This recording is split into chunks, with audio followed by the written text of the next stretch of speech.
Okay, so we're going to quickly go over tasks. To expand the left-hand menu, you can always just click on the hamburger menu up here on the top left. But we'll bring that down to make the screen expanded. And right now I'm set to all tasks, but you can toggle back and forth between all tasks and my tasks. So before we get into the tasks and specifically how to create one, let's create something that sits just above individual tasks, and that would be task types. So we're going to go to our gear icon over here on the left. That's for workspace editor. So we'll go to the gear icon, and then we're going to click on task types, because as a new customer, you wouldn't have task types set just yet. So let's create a task type. We'll click on add task type, and we'll give it a name. Let's say it is customer follow-up. And if you have very important special customers, you could even create a task type with a specific customer name in it.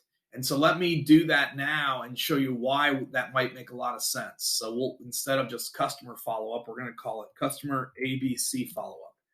We'll pretend like ABC is a customer of ours, okay? And we're going to auto assign this to a specific person that's in our organization. And we're going to say that, and whenever this particular company has a follow-up, we want to get to it within 2 hours of when the task was created. Obviously, that is, it's a super high important customer. Will give us some grace and say it's the next business day if we're in closed hours.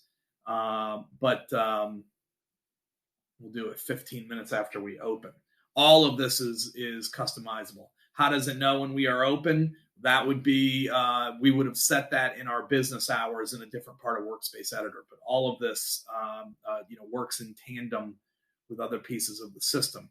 And then we do need to pick an icon. And so let's do, since this is going to be follow-up, let's pick the phone and mail. Say, yeah, this you either follow up by phone or mail. Okay. And then in terms of auto-assigned, we will assign it to, we'll assign this to test agent Rake. So again, just a test for now for Westpark. But obviously this can all be altered down the road. So I've picked who I'm going to assign it to. I've picked when it's going to be due. I've given it a name. Now I'll hit save. And now that task type can be chosen. One more item. Let's do one that isn't so specific. So let's add one more. And this will be